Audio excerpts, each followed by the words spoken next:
अनिमेश जी का क्वेश्चन है कि भैया 3 स्मॉल कैप मैं ले लेता हूँ और बस उसके अंदर इन्वेस्टेड रहूँगा। जब तक मैं इन्वेस्टमेंट करूँगा तब तक इन्हीं के अंदर करूँगा।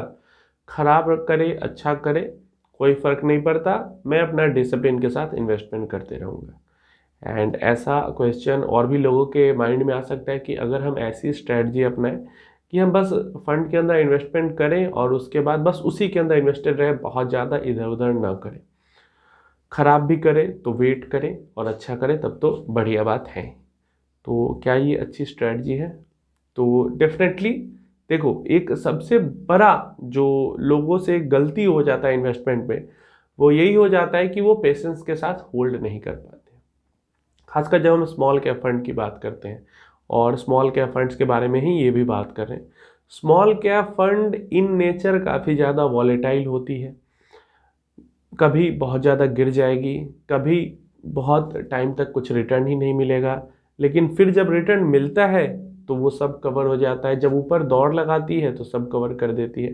तो स्मॉल कैप का नेचर ही ऐसा होता है।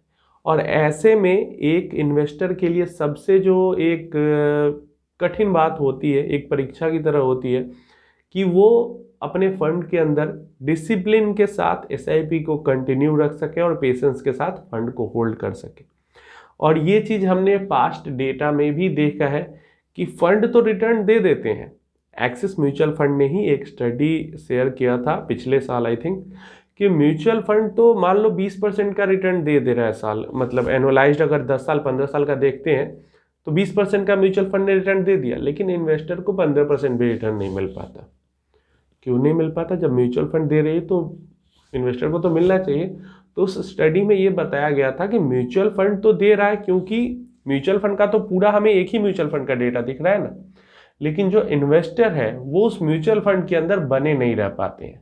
बार बार वो अंदर बाहर इन आउट करते हैं, चाहे वो गिरावट के कारण या किसी बुद्धिजीवी की बात सुनकर या कुछ भी करके, इस म्यूचुअल फंड से उस म्यूचुअल फंड में, उस म्यूचुअल फंड से इस म्यूचुअल फंड में करते हैं। और इस कारण से जितना नॉर्मल एक म्यूचुअल फंड रिटर्न देता है उतना भी एक्चुअल रिटर्न इन्वेस्टर को नहीं मिल पाता है। ऐसा प्रॉपर डेटा एक्सिस एएमसी ने शेयर किया था 15-20 साल का। तो ये चीज़ है।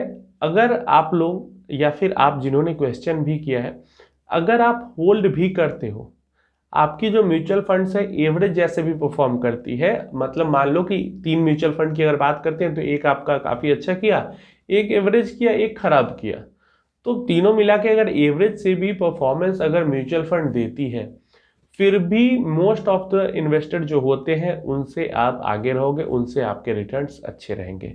और ये सिर्फ इनकी बात नहीं, किसी के साथ भी कोई भी अगर लंबे समय तक का गोल है और अगर स्मॉल कैप फंड के अंदर इन्वेस्ट किया जाए और बहुत ज़्यादा टॉप फंड्स के ऊपर ना भागा जाए, मतलब ठीक है अभी जिस टाइम पे आप इन्वेस्ट कर रहे हो उस टाइम पे के जो टॉप फंड्स है उसके अंदर तो आप इन्वेस्ट कर ही लोगे, लेकिन वही फंड्स हर साल टॉप पे नहीं रहेंगे। लेकिन अगर आप उसके अंदर इन्वेस्टेड भी रह जाते हो जितना समय तक सोच के रखा है, तो वो भी एक बहुत बड़ी बात है। और वैसे में भी ज़्यादातर इन्वेस्टर से आप ज़्यादा पैसा भी बनाओगे और ज़्यादा रिटर्न्स भी आपको मिलेंगे। तो ये एक बहुत अच्छा आइडिया है और बहुत अच्छी स्ट्रेटजी है। इस ऐसे इन्वेस्टमेंट किया जा सकता है और नॉर्मली सारे लोगों को इसी तरीके से इन्वेस्टमेंट करना भी चाहिए। अब ये बात एक्सेप्शन कभी कभी हो सकती है कि कोई म्यूचुअल फंड एकदम ही डेड जैसा परफॉर्म करने लगे, तो वहां से निकल जाना अच्छी बात है। लेकिन जब तक म्यूचुअल फंड ठीक ठाक सा भी परफॉर्म करता है तब तक आप बहुत ज़्यादा टेंशन लेने की जरूरत नहीं है। एकदम एकदम डेड कहने का मतलब कि अब कोई स्मॉल कैप ही म्यूचुअल फंड है और 5 साल में वो 13% और 10% का अगर रिटर्न दे तो डेड ही परफॉर्मेंस उसको कहेंगे।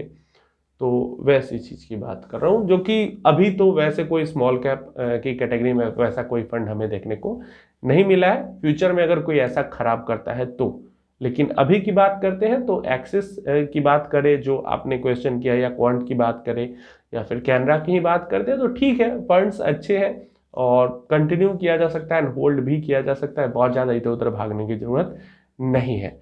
हाँ, आप अगर उतना आप प्रो हो, एकदम एनालिसिस कर लेते हो, तो आप करते रहो इधर उधर।